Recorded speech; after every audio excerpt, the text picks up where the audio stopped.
Friends, आज हम critical thinking के बारे में पढ़ेंगे कि क्या होती है क्रिटिकल थिंकिंग। सबसे महत्वपूर्ण चीज होती है क्रिटिकल थिंकिंग।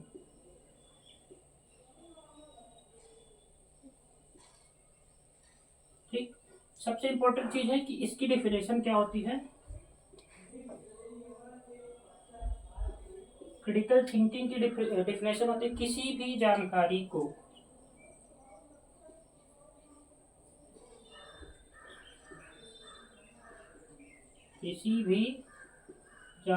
को तर्क के साथ, है ना, तर्क या घटना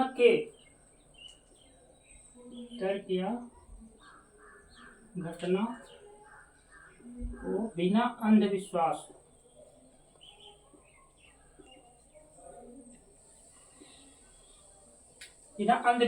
के तार्किक और सबूत के आधार पर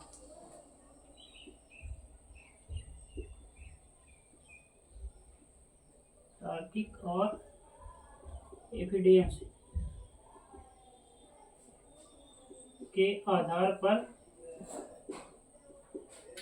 के आधार पर सोच समझ कर, ठीक ना,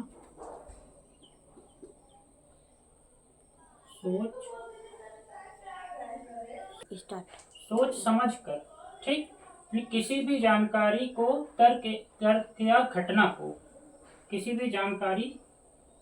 घटना को बिना अंधविश्वास के तार्किक और एविडेंस के आधार पर, सबूतों के आधार पर सोच समझ कर निष्कर्ष लेना, सही निष्कर्ष लेना, है ना, सोच समझ कर सही कंक्लूजन, निष्कर्ष लेना, क्या कहलाता है क्रिटिकल थिंकिंग। ठीक है, स्टार्ट। ठीक, तो अपन क्रिटिकल थिंकिंग क्या है, इसके डेफिनेशन किसी भी जानकारी, तर्क या घटना को बिना अंधविश्वास के तार्किक और एविडेंस सबूत के आधार पर सोच समझकर जो अपन निष्कर्ष लेते हैं वही क्या बोलते हैं, उसी को क्रिटिकल थिंकिंग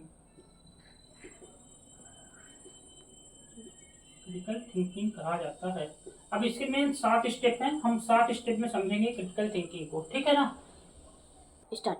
ठीक, 7 स्टेप हैं। 7 स्टेप में फर्स्ट स्टेप है गैदरिंग इंफॉर्मेशन।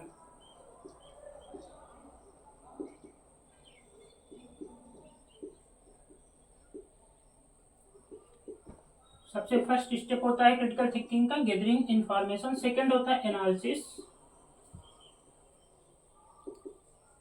थर्ड स्टेप होता है टीम वर्क। 4 होता है ओपन माइंडनेस।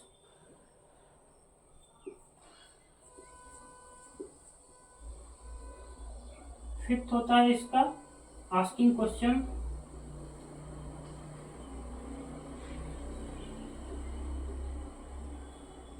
6 होता है हाइपोथेसिस एंड थर्ड ओपिनियन।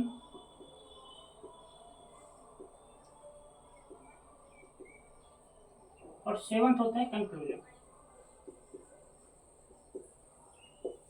ठीक, ये 7 स्टेप होते हैं।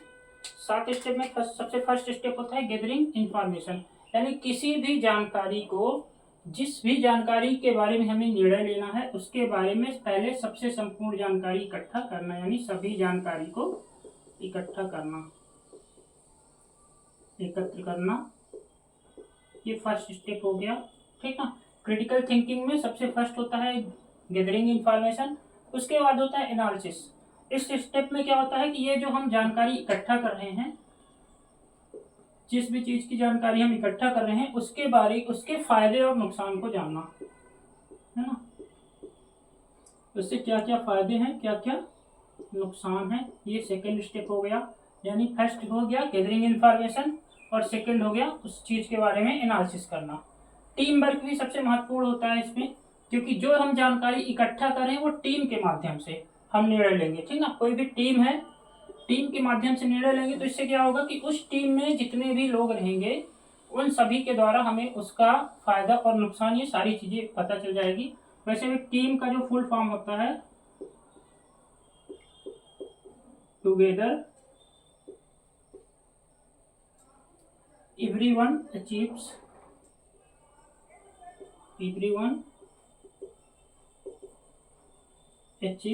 more। ठीक ना। तो थर्ड स्टेप क्या हो गया हमारा, क्रिटिकल थिंकिंग का थर्ड स्टेप हो गया टीम वर्क, यानी टीम के साथ हम उस पे इसके फायदे और नुकसान और दूसरे लोगों को निमंत्रित, सब एनालिसिस के बाद हम दूसरे लोगों को आमंत्रित करेंगे टीम वर्क में कि वो हमारे साथ आके काम करें और उसके फायदे और नुकसान को भी जाने। ठीक है। इसके बाद अपन 4 नंबर पे आते हैं। 4 नंबर जो हमारा है ओपन माइंडनेस। जब हम दूसरों के विचार को आमंत्रित कर लेते हैं, यानी हम जब टीम वर्क में काम कर लेंगे तो हमें उस पर बहुत सारी आलोचनाएं भी मिलेंगी। ठीक है, जरूरी नहीं है कि उस पर हमें सारी चीजें पॉजिटिव ही मिले, उस पर हमको आलोचना भी मिलती है। तो उस आलोचना को हम खंडन नहीं करेंगे, आलोचना का हम विरोध नहीं करेंगे, बल्कि उसको हम सुधारेंगे। ठीक ना, जो हमें आलोचना मिली है उसको हम सुधारेंगे। इसको बोलते हैं फोर्थ स्टेप ओपन माइंडनेस होती है। ठीक। फिर होता है आस्किंग क्वेश्चन। जब हमारे पास विचार आ जाते हैं, ठीक ना, दो मतलब टीम वर्क हो गया, ओपन माइंडनेस हो गया, इन दोनों के जब विचार आ जाते हैं तो फिर हम आस्किंग क्वेश्चन करते हैं। ठीक।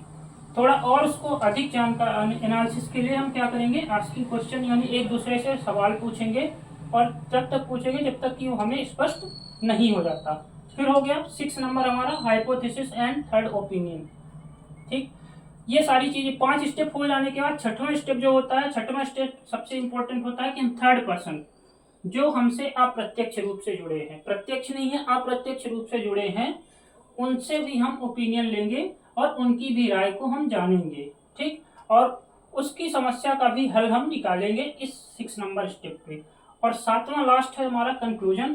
कंक्लूजन में होता है कि जब हमारे पास सारी चीजें हो जाएंगी, गैदरिंग इंफॉर्मेशन हो गई, एनालिसिस भी हो गया, टीम वर्क भी हो गया, ओपन माइंडनेस भी हो गया, आस्किंग क्वेश्चन भी हो गया, हाइपोथेसिस एंड थर्ड ओपिनियन भी आ गया, तो फिर हम इसके बाद कंक्लूजन यानी उसके निर्णय पर जाते हैं।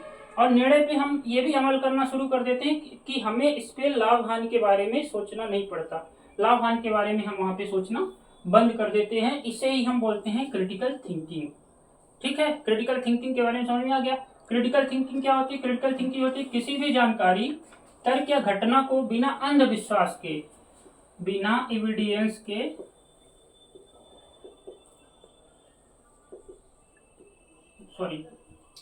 बिना अंधविश्वास के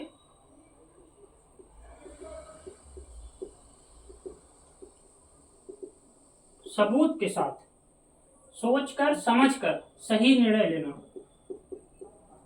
सोच समझकर सही निर्णय लेना ही क्या कहलाता है, क्रिटिकल थिंकिंग। और क्रिटिकल थिंकिंग के 7 स्टेप्स मैंने बता दिया। सबसे फर्स्ट गैदरिंग इंफॉर्मेशन, यानी कि जो भी हमारे पास जानकारी है उसको सबको हम कलेक्ट करेंगे, इकट्ठा करेंगे। उसके बाद उसके फायदे और नुकसान के बारे में जानेंगे, एनालिसिस करेंगे। एनालिसिस के बाद एक टीम वर्क के थ्रू हम उसको जानेंगे, उसके फायदे और नुकसान। और टीम वर्क में फायदा होता है कि जितने भी लोग होते हैं सबकी अलग अलग राय होती है, तो उन अलग अलग राय के बारे में भी अपन जानेंगे। फिर ओपन माइंडनेस में हमको बहुत सारी आलोचनाएं भी मिलेंगी, तो उन आलोचनाओं को हम पीछे छोड़ेंगे, उससे हम उस पर हम बहस नहीं करते, आलोचना में आलोचना को भी हम समझेंगे। ठीक। फिर होता है आस्किंग क्वेश्चन। और 6 होता है hypothesis and third opinion. Third opinion भी बहुत महत्वपूर्ण है, थर्ड पार्टी की भी राय लेना। और लास्ट में कंक्लूजन में आते हैं। कंक्लूजन में फिर हम ये नहीं देखते कि हमको यहाँ पे लाभ हो रहा है या हानि हो रही, प्रॉफिट या लॉस के बारे में हम सोचना बंद कर देते हैं। इसे ही बोलते हैं क्रिटिकल थिंकिंग। ठीक है, समझ में आ गया।